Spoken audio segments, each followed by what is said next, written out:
What is going on, everyone? This is Orange Juice joining you live in Paris for the ESWC tournaments here with Nick and Knight. Hey, what's going on, guys? We're about to start Group 4 here. We've taken a little break, and now we've got some intense matchups about to be going underway. I want to go ahead and pull up before we get into that here, as those players will be starting relatively soon. The results from the first session of the day that we watched. OJ, what'd you feel about that one? Well, Master Mateo did a really good job with everything. He just had such great control of lane control, card counting, elixir counting. He was just dominating everything. He went 5-0 in the Swiss bracket. Yep, so right here I've got it pulled up. You can see this is Group 3. That was earlier today. Mateo with 5 straight wins. We had a lot of people here with 8 points, so I assume that they are ranked properly. But if there is some tiebreakers to be held over here, then we'll be seeing those carried out with the 5th and 6th place players. Now, when we jump into really quick here, the Group 4, just so you can get a look at some of these names. You may know some of them. We've got some big names here. Personally recognized Nova Trevor coming out of Canada. We've got Ivan Lee. We've got Baby Star. This is going to be quite the day. We also have Surgical Goblin right down here. So there are going to be a bunch of big names going on today. So we're back here, and we're going to be jumping into the first matchup. Oh, lock my chair. It's just a little bit of a coincidence that some of the best players are in this bracket. So this is going to be one of the tightest brackets. It's going to be intense. I'm excited for this one here. We're going to get some really good matchups, and we're going to go ahead and jump in with, it looks like we're starting up. Are these guys going to be requesting? Yeah, this is going to be intense. I don't know who the first matchup is, but oh my gosh. So this is the 5th group and the final group. Yeah. And it's a group of...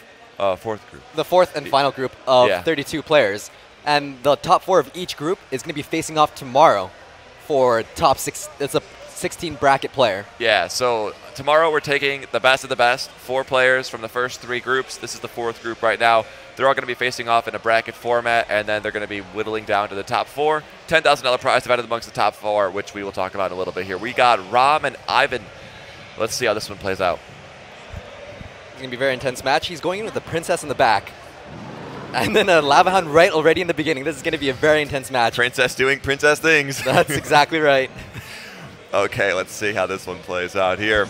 He's going to definitely pressure that opposite lane, because if you just let the Hound build up, that just wouldn't make sense. And with that Ice Spirit freezing the tower, that Hog's going to get more than 1 hit off. 2 hits off, and that is a value Hog Rider. Also takes the Mega Minion away from the Hound push. What a value log. Takes out the Princess and disables the Ice Wizard for a couple seconds, so that Hound doesn't do quite as much damage. It's going to pop soon, but a Miner is still up. Pup gets 1 hit on the tower. That's 500 health off. But that Hog Rider push from Ram K did more damage than that Lava Hound push altogether. Yeah, even though it doesn't have arrows or something for the pups, Ice Wizard Mega Minion really takes it out well. Even better that Ice Wizard clips some of the skeletons, so that Hog Rider's going to get 2 hits off again. Wow. Shaving off 1,000 damage in under 1 minute, or a little bit over 1 minute. So, hey, it's all the same in OJ time. Okay, clear battlefield. Let's see who gets what into the arena first. We still haven't seen the last 2 cards. You have to assume there's a couple spells in Ram's hand. There's a very high chance that his opponent has a Lightning in that Lava Hound deck. It just makes so much sense to have that, especially if they're expecting an Inferno Tower. Yeah, or minions or minion horde maybe Mega that he's minion. Saving for, because he's got the Mega Minion already shown, but generally there's 2 air support cards for Lava Hound decks, but it could be not. The Tombstone hasn't come out yet. The Hog's going straight to the tower. He doesn't care.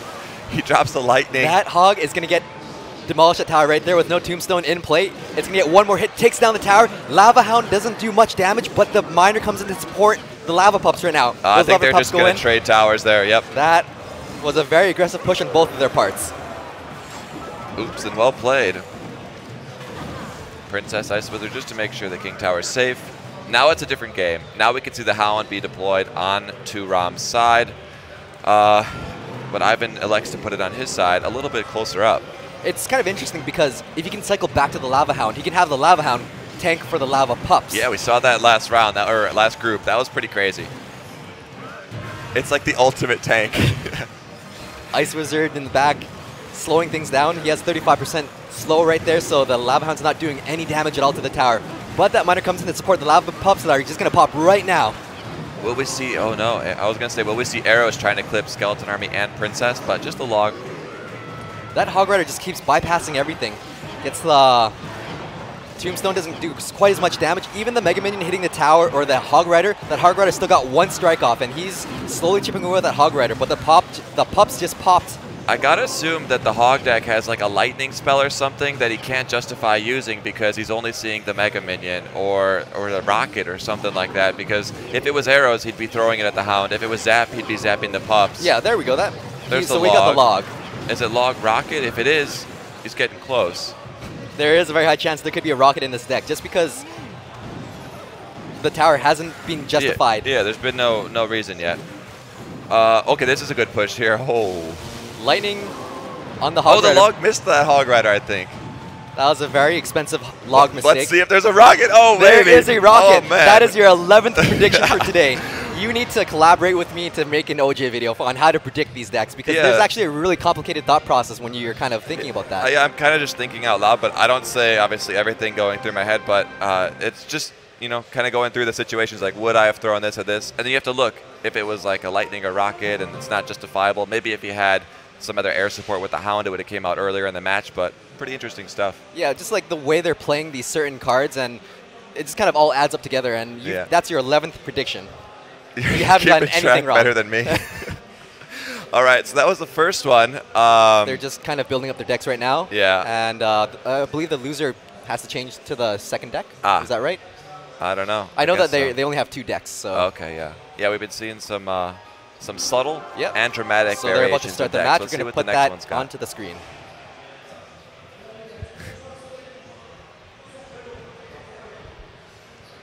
Both of them sitting at 10 elixir. Going in with an aggressive miner just to chip away. Is he just going to leave it alone? No, those archers are going to prevent some damage. And now he's going to have to deal with those archers. What kind of cards would you justify rocketing a tower to take out to just deal some damage if you're sitting at 10? It would have to be at least 4 elixir worth of cards for me. Okay. It really depends on the situation, though.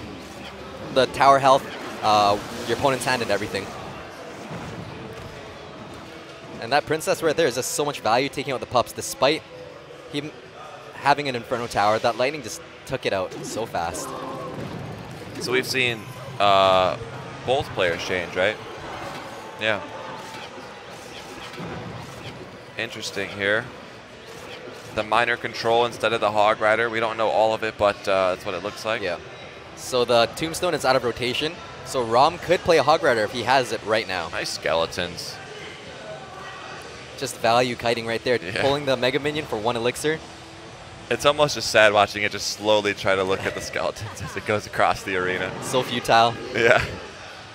Like, please come back. So with the Miner chipping away slowly at these towers, anything could happen, especially with the Lava Hound push. It's just one big push could win the game. 25 seconds until there's double elixir time, so it could be some heavier pushes.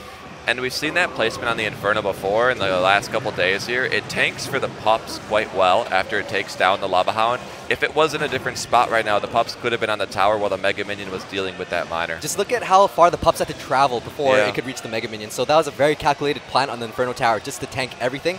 And planting it so front forward allowed that Inferno Tower to engage onto the lava and reach max damage faster. Would you say that's a little riskier because if the Hound is backed up by something? Absolutely. It was a lot more riskier, but it wasn't double elixir at the time, so it wasn't quite as much risk. Double elixir, double the risk. Exactly. It's very fast-paced. Princess, is she going to get logged, or is he just going to leave it be? Oh, she's going way wide. It's actually kind of better she targeted the archers. Miner going in, tanking for the pups. Rom was forced to fireball, but 2 pups still survive. That 1 pup just doing so much damage to that tower. And you know he wants that fireball to be going down when he sends the Miner in, but he had to use it on defense there. That's a very aggressive frontal plant for the Princess. He was forced to use arrows for the first time. He didn't have time to react. And what will we see out of his last card that we haven't seen yet here?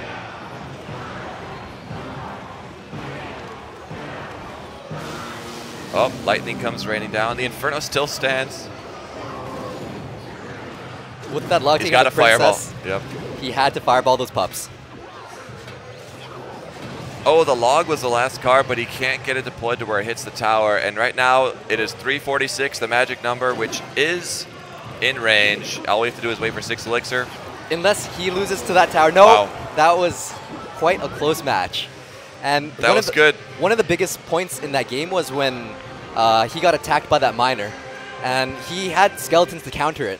And Mega Minion to chip the miner, but that miner still did over 200 damage, bringing the tower down to 250 health. Yeah. And the lightning does 346 damage at tournament standard. It seems like that's the hot number when it comes to game-ending spells lately. Lightning's been quite the game decider. Lightning, just getting the tower down to 346, and you're almost guaranteed. Of course, we've seen some crazy comebacks today. Yeah, there's been just like, what did we call it? It was the Trimax match. We were calling it like, oh man, he's just going to get lightning cycled. And then he came back and won because of that constant at the bridge pressure. Just crazy stuff. Bowler on the front. And then he eventually cycled to that. And then he lightninged for the win, I think. He did. Yeah, it's like, okay, I'll take it. For the next 2 minutes, I was 100% sure that Trimax was going to lose. But he didn't give up, he didn't falter, and he got the tower somehow. Yeah. Well, I'm sure we're going to be in for a surprise here. These aren't blowouts at all. Very close 1-0 wins. Or no, the first one, they both took towers. Yeah, it was 2-1, 2-1, and then 1-0. Very close. So we're going to be jumping into the match right now. For the third match, the scores are 1-1.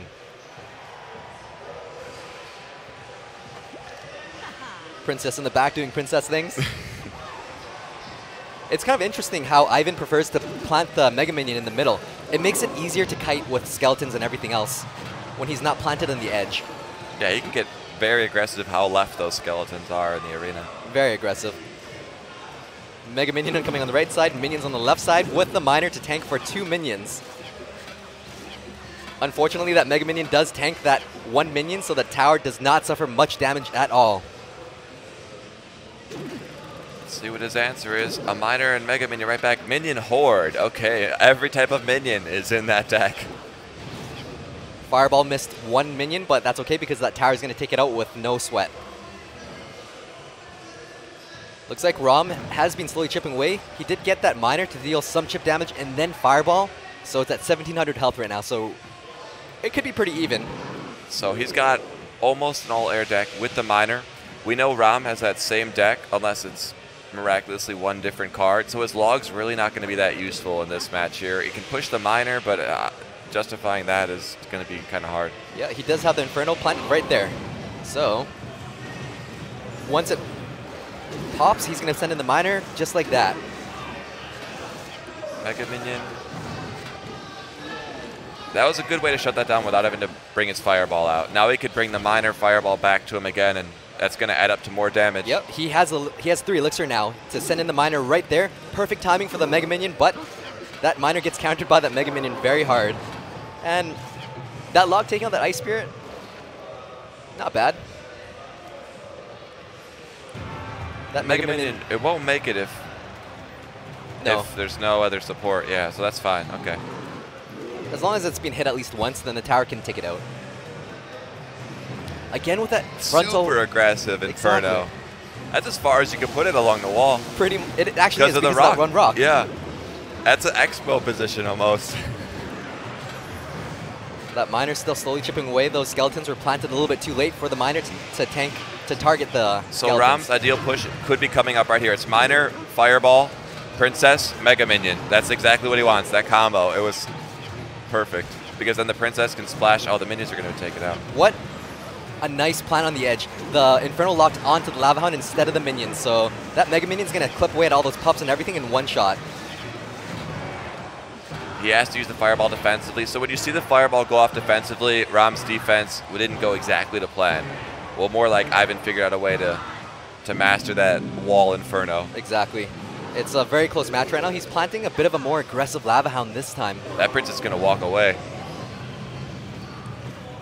He might lightning the Inferno Tower this time, right there. And here comes that miner. And those skeletons just distracting that Mega Minion with such value. There we see the log. I was going to say it's going to be rare to see it played, but that was a desperation log because he knows he can't get it within lightning range. Yep, 346 health, and he's in trouble. Actually, he just needs to send in the log and the lightning again, so he's just cycling back to the lightning by planting a those Mega Minions in the back. Yeah, he's probably just going to avoid the Lava Hound. Yep. There it is. There you go. Playing the cheapest cards that he had just to cycle back to the Lightning. All right, so Ivan up 2-1. Very close games. I don't know. That wall-mounted Inferno defense versus the Miner Fireball push onslaught. It was. And the reoccurring theme in that was that he kept sending in the Miner, and it was slowly chipping away at everything. Yep. And every now and then, every second Lava Hound push, maybe 2 or 3 pups would get onto the tower, and then it chip it very slowly. So it wasn't quite a big push. Yeah, and every time he had to Fireball on defense, there was always a random number of pups left. It's kind of hard when you have like a Mega Minion in one spot and the tower to predict where they're all going to be and or hit them all. But this has been some Tier 1 Lava Hound gameplay and Tier 1 Miner gameplay. Yeah, we can expect no less from Ivan and Rom. Yeah, these guys know what's up. This is going to be, I can already tell, this fourth group here, this is going to be a lot of fun. We're going to see some cool stuff. I don't want to say something yet, but I'll say it when we're watching, if we watch Surgical Goblin. He told me something funny before this. You'd laugh at it. We're just waiting for them to queue up their next decks. Yeah, and our seats are rumbling. So we have Just Dance in the back right now, and it's magnitude 4 right now. Since it is later in the day, if you guys are just joining us for the first time all weekend or all day, ESWC today is putting on day 2 of day 3. The final will be tomorrow. It's their first time broadcasting Clash Royale from Paris Games Week. It's the 6th time they've put on events here. Just Dance, Street Fighter, CSGO, and I don't know if the Overwatch was the Overwatch. Overwatch was there. Blizzard was there. Yeah. So speaking about that, what were the prizes for tomorrow's? Yeah, we got cut off right before these matches here. It's going to be 5,000 for first, 2,500 for second, 1,500 for third, and 1,000 for fourth. So a total of $10,000 for the 4 contestants, yeah. And 16 of them are going to compete. Of those 4 groups, the top 4 were selected. Yeah. So it's going to be very heated. They might define a bit of the meta tomorrow. Tomorrow, hopefully we get our sneak peeks done as early as all I got to say, because we're going to have a hype of a day tomorrow. We'll see how that goes. These guys look so concentrated right now. I think they're calculating on who to counter who, so they're thinking, I'm going to counter this, so I'm going to play rock, but he's going to play paper, so I'm going to play scissors, but he knows I'm going to play that, so I'm going to play rock again. I thought he was really good with the hog rocket. That was a very good play, so we're going to be jumping right into the match right now.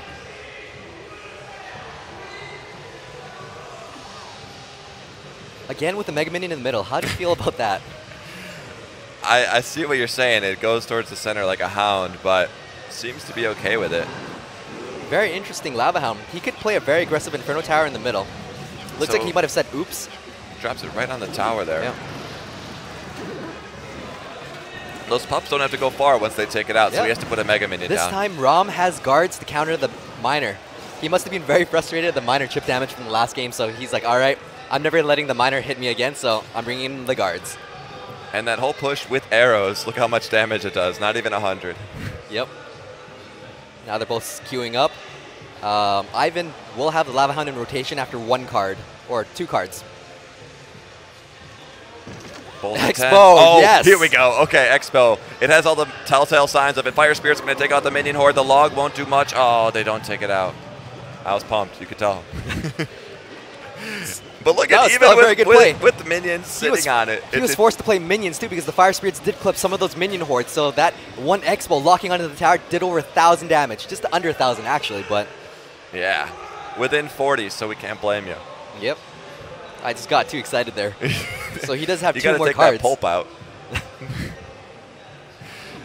Inferno Tower Expo classic combo. If he sees the Hound coming and he puts the Expo down, he can put the Inferno Tower just in front of it.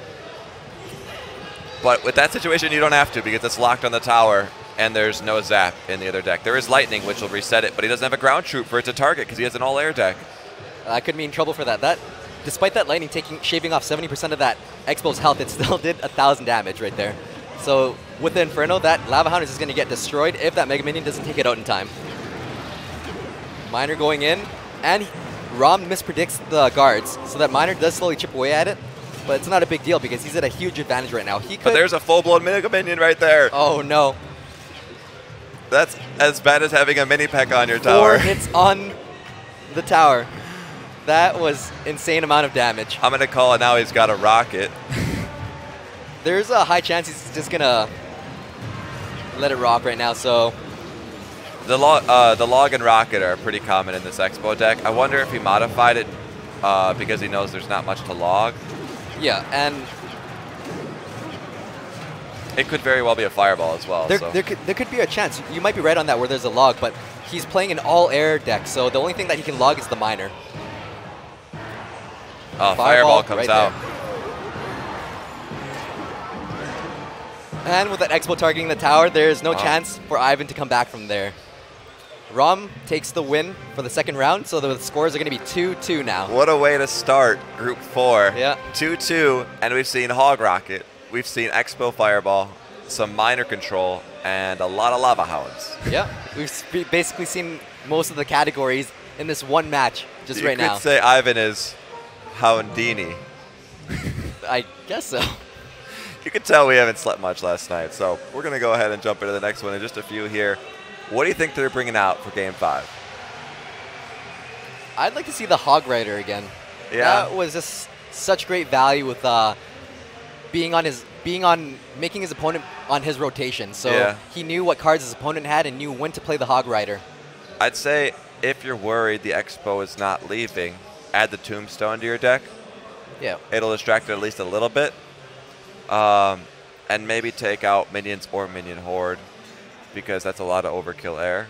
He did need some sort of ground tank. In my opinion, if he had an Ice Golem, that would have been just perfect. Yeah. Ice Golem and Lightning, 8 Elixir, it would defend the Expo and buy him some more time. Definitely. A little bit of chatter between the two. Well, I don't know. So they're just sorting things out right now, but their match should be coming up very soon. Yeah, so what else have we been seeing that's been crazy today?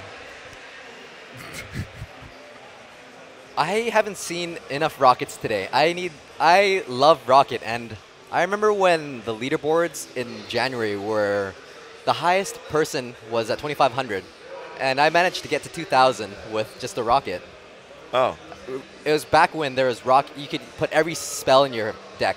So I had Rocket, Fireball, all these spells in the deck, and back then the spells did 60% damage to your tower, and within a week, that deck that I don't want to say I made it, but I did play it a lot, and within a week it really got nerfed just because everyone was playing it. So they nerfed every single spell from 60% down to 40%. That reminds me of the beta before the game was out where they didn't do reduced damage. Even worse than that. When you could just Mirror Rocket, Lightning, just cycle the King Tower. You didn't even go for an Arena Tower. What else from beta was there? Because I mean, I guess there was killed cards. Like there was more defensive action. There was a giant bomb, like the skeleton drops, but just as a bomb. I heard that there were traps. Is that true? The giant bomb, you would just place it down and it would blow up with everything coming in. That is nuts. It was it promoted way too much defensive gameplay. So is that the same giant bomb that the giant skeleton had? It looked more like the one from Clash of Clans. Okay. Yeah. So it was pretty fun to play. It's just like you had spells like Rocket and that to just shut down pushes, and it was miserable to face. I noticed that after the global launch that they've kind of deviated away from defensive decks where Tesla dominated, Giant Skeleton dominated. Giant Skeleton used to set off in 1 second and that could just deny everything coming in. I remember back in March, I would draw half my games and it was... Yeah, I guess that isn't the best experience, so and probably especially better. If I'm trying to farm for 10 crown chests, yeah. it would take me 4 hours because I kept drawing with everyone being so defensive. So you could still draw quite a bit if you know what you're doing and you're facing higher levels and you shut them down, but you just don't have the card levels to get to the tower. What do you think about a legendary defense? Now we have 9. After Inferno Dragon, it was a complete deck. With the Graveyard, we have 1 extra. You have to make your own. Funny you're speaking about that because in PhoneCats' chat, Clash Royale, the official Supercell account, actually commented on there and they started answering some questions. Oh. And one of the questions that they answered was, have you guys considered building a legendary building? And they said that is in consideration, possibly. So they're working it out. They might not release it if it's too overpowered, but that'd be sweet though. They're kind of experimenting. You've got spells and troops, It could be a spawn or it could be a defense. I don't know. If it spawned legendary units, spawn. What if it spawned a random legendary unit like every 30 seconds? That would have to cost That would 11 have to elixir. be in a funny mode or something. Yeah. That They should have a funny mode. Sparky. Yeah. Lava Hound. Yep. That would be hilarious. Minor, but then it's in the back of your base. All right. It looks like we're back up in action. There must have just been something going on here. They're just going to be queuing up for their next battle here in just a few. Rom has requested, and we'll be, oh, they're starting up. Want to go ahead and spectate that? Yep, and then we'll throw that on the screen for you. Jumping into the final match with both scores at 2-2. Oh, going in with the Goblin Barrel, a completely different deck Ivan is playing. Despite there being a Princess and a Mega Minion, that Goblin Barrel still did 300 damage. It looks like Ivan could be carrying a Zap Bait deck with Minion Horde and Skarmy, but we haven't seen that quite yet, so it's a little bit too early to say. But that's usually my first instinct when I see such an aggressive Goblin Barrel off the bat. Yeah, and then when I saw the Inferno, I thought if he plays that Expo again, he's going to punish him with the Inferno on it right there, because unless you get a good prediction, it shuts it down most of the time. Very interesting. He's playing a Frontal Princess. I haven't seen a Princess in this kind of Zap Bait deck yet in this tournament. Minor to the front. Goblin Barrel deep. No, just a little deep. And the arrows shut down that Miner as well. It's very rare to see the arrows do so much damage to a tank or to finish off a tank. Is that Mega Minion going to get one hit off? No. Ivan's not going to let him do it with a He doesn't have arrows or Princess, but he has Log.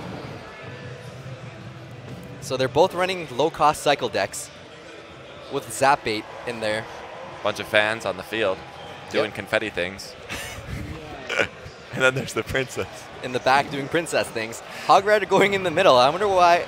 I've seen that a lot, and I don't know if it's so it can get to the defense that they're going to put down quicker. Yeah. But usually you only do that if you know they have a defensive structure. So that Miner in the back from... Like an Inferno. Yeah. That Miner is just doing so much ship damage with that Princess. Ivan applying constant pressure. The Log doesn't allow that Goblin Barrel to do any hits. With both their elixirs so low, they're never at 10 elixir. They're always cycling back and forth, but Ivan's going to reach 10 elixir first, and he's going to make the first move, possibly with a Princess in the front, just like that. Ouch, the other Princess is walking away. A couple tiles forward, and she would have been locked for a draw. Now, I guess the Ice Wizard is good against the Minion Horde. And Rom just mispredicted that Miner plan, so it's going to cost him a couple hits. He's playing the Ice Wizards down, but that's really, I think, his best bet for a Minion Horde. That was a very interesting arrow from Ivan's part. Just that Inferno Tower and Skeleton Army. There's no way that Hog is going to get past. Rom just threw arrows as well at the Inferno Tower looking for the Skarmy, and it came out after. Ivan planted the Miner in the same spot twice in a row, but let's see if he'll change it up, because that's very critical. Not that it matters, because he takes the tower with the Goblin Barrel. Wow, he let this tower go because he knew he could get back to the Hog before the Inferno was up, but the Minion Horde shut it down nonetheless, and Ivan takes this one 3-2.